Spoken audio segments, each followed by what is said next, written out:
Hey, Amy, how are you? Good. Good to see you again. Yeah, absolutely. So you decided to go for it, huh? We're getting close. Fantastic, fantastic. So, so the way this pre-op is going to work, basically, we're going to break it up into two stages. Stage one will be with me, where we're going to talk about kind of the big picture, go over, review again where the incisions are going to go, what to expect the day of the procedure, etc. And then, of course, answer any of the questions that you have to make sure that you're 100% comfortable with what's going to come. Okay.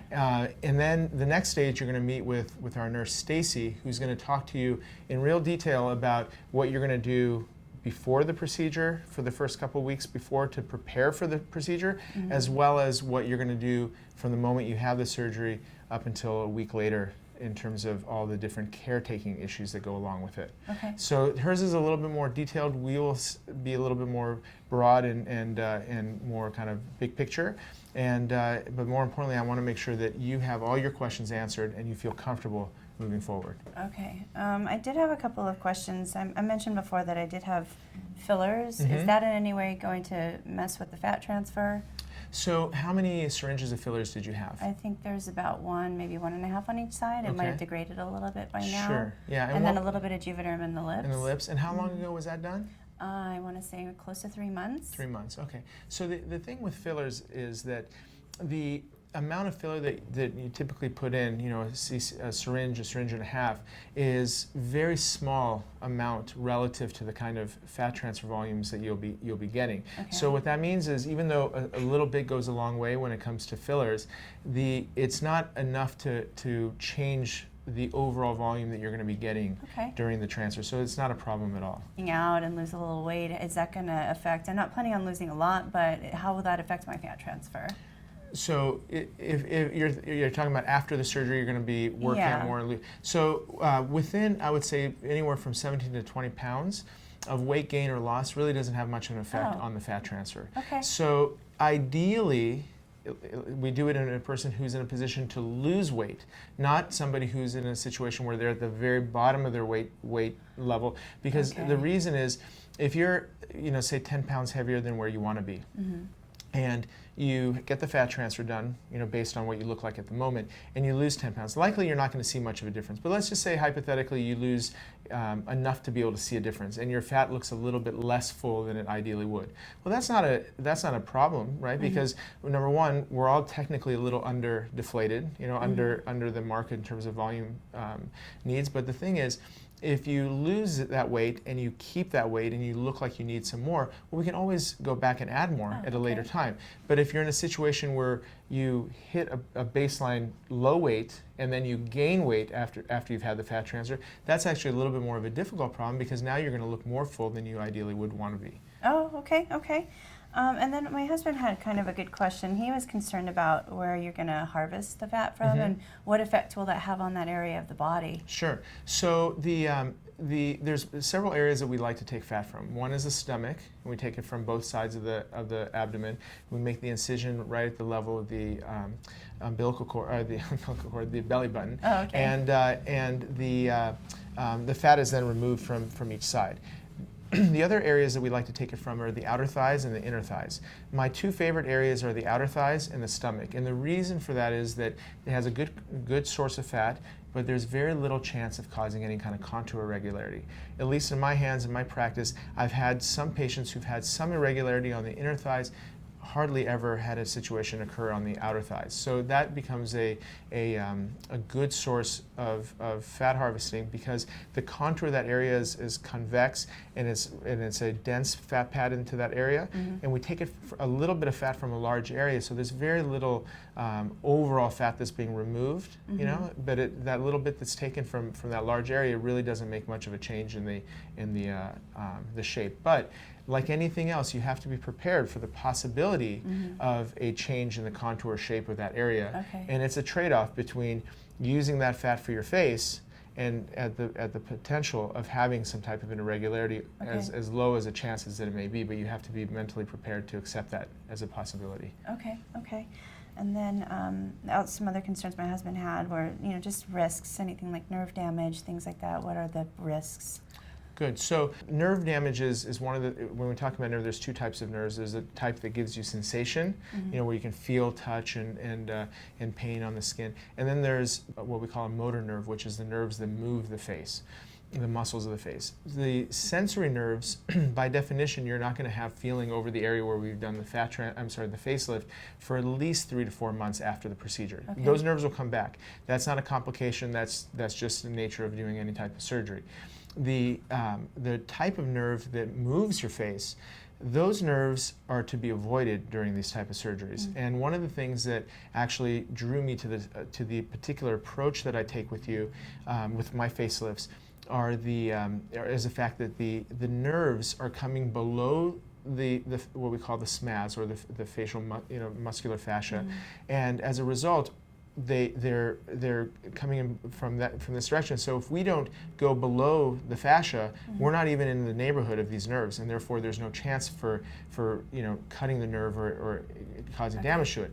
The type of facelift that you're having, we're tightening up that muscle, but we're tightening it from the upper surface of the muscle, and that's by design and definition, so that we can minimize the risks of having things like nerve damage and things like that. Okay, and then I guess those are the main things. The last one I would ask is the results. How long typically for the average? I know it's going to be different for everyone, but typically how long can these results last? Yeah, so that's also a great question, and people ask that all the time. So what happens is, once you have a procedure like this done, the changes that are happening below the skin, the muscles that are being tightened, the skin that's being removed, et cetera, those type of changes are going to be lasting you a lifetime. So your face will never age the same way because of the procedures that you're having done. So that's an important thing to keep in mind. And so in many ways, these results are lasting for the rest of your life. But when are you going to be in a position where you feel like you would want another facelift, for example, or want more fat? So the answer to that basically depends on how you are going to age genetically moving forward, and in terms of your lifestyle. As you probably know, there are times in people's lives when they undergo a significant stressor, whether it's a loss of a loved one, or a divorce, or illness. Those events cause aging to accelerate, right? So even if you have a procedure like this, you're still going to age moving forward. It's just you're going to age at a much slower rate, and if you have an event like that, you may age a little faster as a result of it relative to somebody who hasn't had that moment in their life. The other issue is just your basic genetics. Some people who age more slowly or more gradually. I mean, you certainly have seen people who are in their late 60s who have hardly any changes associated with aging, and their aging changes are more consistent with somebody in their mid 40s, for example. Those are rare. But the bottom line is that it will depend on how you age moving forward, but the effects of this lift will last you a lifetime. Most patients don't need to do anything related to further lifting or further work for at least 10 years or so. Okay. Well, thank you. Is there anything that I guess you could tell me at this point? I guess there's going to be some things that I need to do to prepare myself. So that's the next step is... Yeah, so okay. but what I'm going to do right now is I'm going to kind of take you through the experience a little bit, and then as we're kind of walking through it, if there's questions that come up, we can address them at that time. Okay. So what starting today, we're going to get you organized on a vitamin and herbal regimen, and Stacy will go over that with you. But basically it consists of stopping the things that can make your blood thin, and adding things that are going to actually increase clotting and decrease inflammation. So we're going to put you on things like arnica, we're going to put you things on bromelain, vitamin K, and also we want to add things like amino acids and things like that to your system that are going to help you deal with the procedure that's going to be coming up. So we kind of prep your body for the next 2 weeks, and eliminate all the things that would be risk factor for bleeding starting now. Okay. And then, as you get closer to the time of the procedure, the night before, you're gonna wash your skin and your hair with an antibacterial soap to minimize the chances of any type of infection after surgery. The morning of the procedure, you're going to do the same, and then you're going to take an Ativan before you arrive. The procedure that you're having done will perform this under IV sedation, so you'll be in a very happy and comfortable place. And then what we do after that is inject the local anesthetic into the tissues that we're going to be working on, so there's no pain involved. Oh, okay. And the advantage of doing it under IV sedation is safety. You know, Yeah. general anesthesia does have some risk associated with it. Doing it under light IV sedation like this eliminates the risks of general anesthesia and yet Okay. allows you to be very comfortable through the procedure. So we start off the day with an Ativan, which is something that will take away some of your anxiety. So as you show up to the surgical center, which is here in our office, you'll feel comfortable and a little bit ready to go. Then we'll give you a second Ativan once you arrive. You'll meet with our nurse in the morning. Then you'll meet with me. I'll do my markings and the surgical planning at that time. Then we take you to the operating room, Okay. which will give you the IV sedation and get things started. The procedure in your case will take, once we get everything going, will take about 2.5 hours to 3 hours to perform. Okay. And then once we're done, you're going to leave the operating room with a wrap. You know, I always joke with patients that you're going to leave looking like a Q-tip, basically, which is what you're going to, big white bandage dressing. And that's there to basically keep the skin that has been lifted and work that's been done, to keep it compressed so that it doesn't swell too much and get into problems with bleeding and things like that. Okay. And then the next day, you're going to come back for your one-day follow-up. Oh, okay. And the order in which we're going to perform these procedures, we're going to start with the fat harvesting, which will come from the outer thighs most likely. Then we're going to go to the fat injection, which in your case we're going to be injecting under your eyes, your temples, your cheeks, around the mouth, and anywhere else that at that time that looks like it could use a little bit more volume. Then the next step will then we work on your eyelids. We'll start with your upper, then go down to your lower eyelids. The lower eyelids, I use a technique called a transconjunctival lower blepharoplasty. And what that means is I pull the eyelid down and I go from the inside of the eyelid to pull out the fat pad. Oh, okay. And then so there's no incisions from the outside of the skin to the fat pad. And the advantage there is that the functional part of your eye is the muscle. And so by not cutting the muscle, it leaves your eyelid intact. From a functional point of view. Okay. So we remove the fat from the inside, and then if we need to remove a little bit of skin, we come out on the outside and do what's called a skin pinch. Okay. So just tighten up a little bit of skin, and that incision is placed just underneath your eyelashes in a natural crease called the inferior tarsal crease. Okay. So that'll dictate where that incision falls. And then once we get your lower lids done and your upper eyelids done, then we work on the neck. A small incision is made underneath the chin here in a natural crease. And then the fat pad that's starting to form in this area is removed. And the nice thing about that is that once the fat pad is removed, you're not going to accumulate fat in this area again. Is that the same for the eyes as well? Same thing with the Okay, eyes. Very okay. unlikely for your eyes to develop more fat as time goes on. And then with the lift, what we're going to do is we combine a lateral brow lift, which the incision is going to be, basically I'm going to turn you just this way so you can see. The incision starts up in the temporal hairline, just within inside the hairline, and it comes down around the sideburn area here, and goes into the natural creases of the ear, and then comes down and then ends just behind the earlobe. Okay. And then from there, the skin is lifted and the muscles are tightened. And remember what we talked about at your pre-op or the consultation is what makes your facelift a good facelift is the fact that the muscles are being tightened, which is very important for longevity, and then the fact that everything is being lifted vertically. Okay. So that's all being done, and then the incisions are closed in a very delicate and fine way. And then the final piece to the overall procedure is where we do the laser to resurface the skin. And then from there, we focus a little bit more on the lines around the upper lips, and then just give your entire skin a nice resurfacing so it has a nice fresh look at the end. So those are the order and the basics of the procedure. And I just want, if you don't have any other questions, I'll skip to the potential complications and things like that, which I think are important to share. Okay. Yes, please. Okay. So with the fat transfer, the most likely negative outcome that could come from it is that you feel like you don't have enough fat. Okay. Very, very unlikely that I'm going to put in more fat that you need. In fact, I don't think I've ever had a patient that has complained that they're overfilled, they have too much.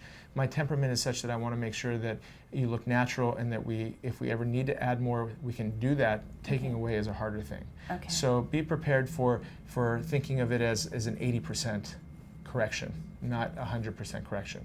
Okay. So And if you ever do need a little bit more volume, depending on how much it is, sometimes we'll use a filler to touch up certain areas. But if you need more fat done, more fat transfer, we'll typically wait an entire year so that your fat has had a chance to fully show what its potential is going to be before we add more. Because if we do it early, like in the 2nd or 3rd month, sometimes it's artificially low, and if we do fat at that point, it'll look too full by the time you hit 1 year. As far as the facelift and the neck lift and the lateral brow lift, the most common thing that can happen is a hematoma, which is bleeding. And even that is at a rate of about 1%. Very, very uncommon for it to occur. But if it occurs, what a hematoma is basically a small little blood vessel that continues to bleed after the surgery. And if it happens, then this area where it's essentially a small pocket will fill up with the blood and has to be drained. So it's not a major complication. It's not something that would be life-threatening or affect the cosmetic outcome, but it will be something that needs to be addressed. And depending on if it's something that's actively bleeding as opposed to have bled a little and then formed a small clot, it'll affect the way we treat it. But I want you to know that regardless of what happens, we're going to address it. Okay, and then what signs do I look for? Just swelling and? So it'll be usually rapid swelling. If it's an active hematoma, rapid swelling and pain. Okay. And it's hard to miss it. You'll know something's wrong, and you'll have my cell phone. So if anything goes wrong, you need to call me. You can talk to me. Aside from that, on your consent form, there's going to be a laundry list of different things that can go wrong, complications, but the frank reality is that 99.9% of them have either never happened or happened at such a low rate that it's not worth getting into each of them individually. But I want them to be in front of you so you can see what they are, and if you have any questions, you can ask me about them. Okay, perfect. Yeah. Those were one of my concerns too. Is anything that could potentially go wrong? Absolutely. What I should be looking for Yeah. in my skin and reactions. And the other thing I think is important to share is the concept of what the incisions are going to look like ultimately. Okay. So what a plastic surgeon will do to make the incisions as least noticeable as possible is related to where they're placed and how the incisions are closed. So what we're going to do is we put them in natural creases, places where they're inconspicuous in terms of the location. But also the nature of how tight we bring the skin together is going to affect the scar outcome. So if we overly tighten the skin and then the skin starts to pull apart a little bit, that scar will be wider. So there's a natural tension that needs to be addressed when we're doing the closure so that we can have a minimal amount of scarring. Other things that are related to that are incision technique, but also things that you're going to do in the future after you've had the procedure done to minimize scar outcomes. So things like keeping the incisions out of the sun for 6 months to a year, using sunblock continuously, using scar gel for the first few months afterwards are very important. But what you should expect is that there's going to be a range of potential incisional outcomes. Some incisions you can hardly see, even if you look at them close up. Another group of incisions you can see if you get really close. Another group you're going to be able to see them even from a distance. Typically the ones you can see from a distance is because of discoloration. They're a little bit whiter than others. That's just a normal gradient that incisions can go through. Majority of the cases are going to have incisions that you can barely see, especially with the design that we use. Okay. And then you carry all of those products here. We carry all those products, and we'll go over that with you at the 1 week follow-up. Okay. Yeah. Well, great. Well, thank you. Yeah, my pleasure. My pleasure. So Stacy will come in and go over everything else with you. And the other thing that I just want to make sure you know is that we're here for you throughout this entire process. Once we get into this relationship and we're having this procedure done, we need you to be able to share with us any of your concerns, and that's why we set up appointments at 1 day, 1 week, 1 month, 3 months, 6 months, and a year. And it's important that you keep those appointments so that if there is anything that's concerning you or bothering you, we're able to address them at that time. Okay. And our goal is to make sure that you're as happy as it can be at the end of the journey and that you're satisfied with your overall outcomes. Thank you. I appreciate that. My Thank you pleasure. for spending so My much time with pleasure. me and explaining everything. My I really pleasure. appreciate And it. great to see you.